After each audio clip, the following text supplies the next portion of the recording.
know that this is a difficult subject. It's difficult because we all know a year ago that a building in your district collapsed into the ocean. Yeah. And there's been a lot of fingers pointed and a lot of things going around as to what caused that. And I don't think people realize, one, that we're really not going to ever get to the bottom of that. And you're going to explain why we're not going to really ever get to the bottom of that. But that this is just one building of many that are going to have these problems. Yeah, well, it's not just in my district. We're a tiny town of 8 blocks. So it's a couple of blocks away from where I live. And it's a small community. Everyone knows everyone. So everyone was touched by this. Everyone lost someone. I don't think people even realized until afterwards where people lived, because it's such a close community.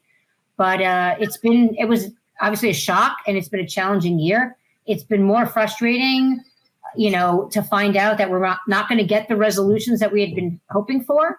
And it's very frustrating to watch people make a lot of money off this tragedy.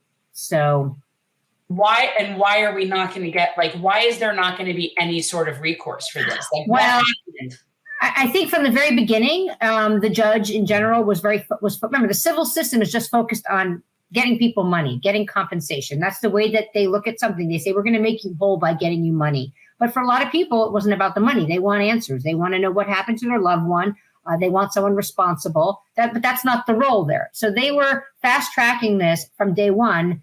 And the judge decided it was never going to be a memorial. It was going to get sold. And a lot of victims, families were like, but we want a memorial.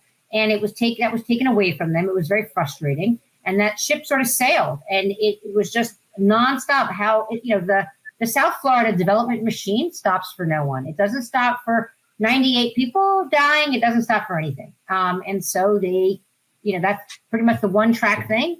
They managed to negotiate a very, very large settlement.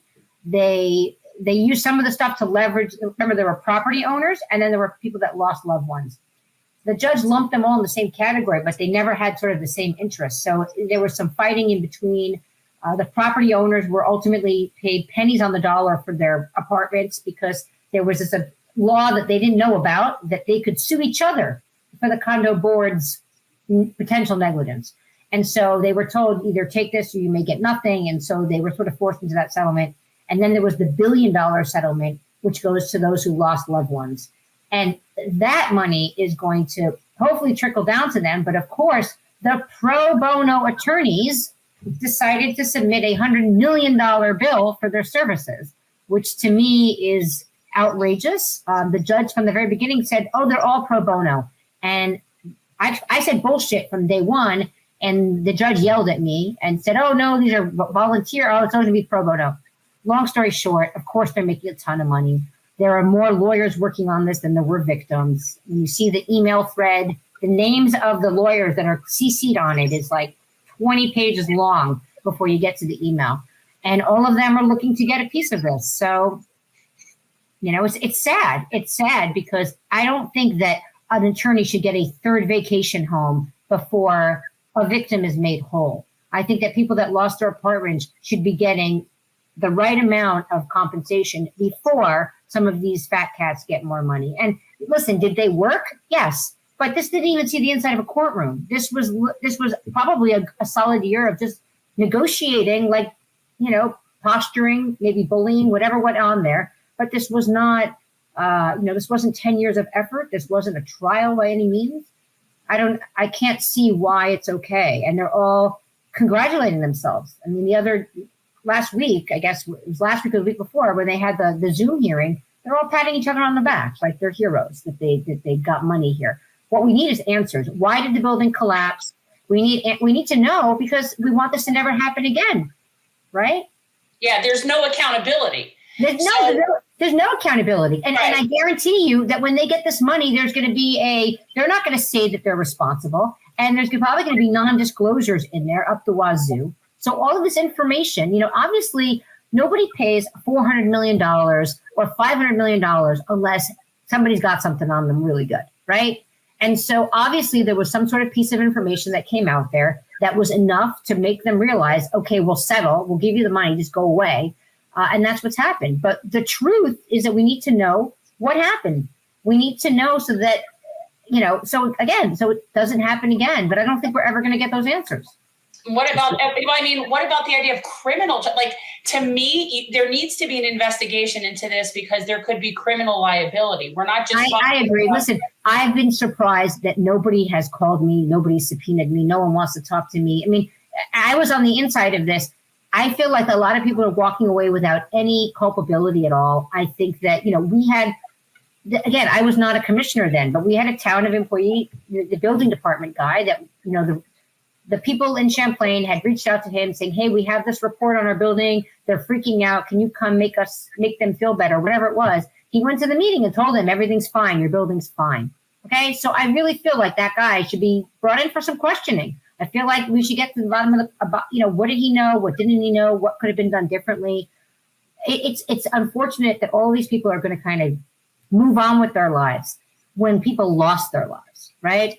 98 people lost their lives, and their relatives are never going to be the same again. And some people here that should have been held at least for questioning or accountable in some way are going to walk away. Miami Beach, for example, they gave away 87 Terrace. They gave away that street to the developer in exchange for some donation to the park, right? They bear some responsibility here for doing that, because there was an entire block that was sort of the safety zone between 87, between, the giant building in Miami Beach, between 87 Park and Champlain. That was a safety zone. That was given away. When they gave it to the developer, the people that built 87 Park, they were able to get much closer to Champlain than they would ever have been able to get had that street been left intact. So somebody needs to look at that and say, wow, how did that happen? Why did they give that away? How do we not make sure this doesn't happen in the future, right? And that always, history repeats itself unless people are held accountable. And even then it happens again, right? I'm speaking with Eliana Salzhauer, former commissioner of Surfside, Florida. When Jen was running for Congress and we first met, I still will never forget that commission meeting that we were at together, because you were up there basically telling people, you do understand that this erosion from all of the sea level rise is going to cause these buildings to collapse. And they're just sitting there literally with a thumb up their rear end thinking, it's not that big of a deal. No, it is a big deal. It's not like, very often we see a lot of these problems. For example, what just happened with Roe v. Wade. This doesn't just come out of nowhere. This is something that gets built up over time, and no one does anything about it until it's too late. And so here we are, something that could have definitely been prevented, or at least could have been mitigated with having building inspections and all of that. So let's just say they want to throw this under the bus. There are a lot of older buildings that are also in Surfside, also in Aventura, also in Hallandale and Hollywood. What is being done, if anything, to prevent other tragedies from happening? Right. Well, what's happening here, what's happening here is that they're using this tragedy sort of as an excuse to speed up more development. So the only thing that's come out of this tragedy is that they're now going up to buildings and going, oh, your building's in bad shape, you got to get out, which the developers are sitting around going, oh, another piece of property for us to redevelop. And the people that live in that building normally can't afford to fix what's wrong with it. And so they're able to get bought out for pennies on the dollar. Some of them are forced out. They don't want to be leaving. But if they get enough of the condo board members to take whatever they're offering, then that's it. That's the way it works. And so these buildings get redeveloped. The little guy is getting completely squeezed out of here, because those people that then get evicted from that property can never afford to buy back into that beachfront lifestyle, because the new buildings that are going up, they'll take a 200, let's say there's a building that has 150 apartments. It gets replaced by a luxury building that has 20 apartments, right? That start at $5-10 million. So the days when normal people could afford to live on the water, like, everyone had a grandparent, right, that lived somewhere, that's never going to happen again. In Surfside, we're seeing that. We're seeing buildings that used to have 70, 100 apartments getting replaced by buildings that have 20 units, 30 units maybe. And these are people that are just parking their money here. They're not really members of the community, right? Or they have so much money that this is like their vacation home. And it changes the fabric of the community. When you have people that move here that are not necessarily participating in the town, their kids are not going to the public school, they're not shopping in the stores, it takes away from the fabric of the community.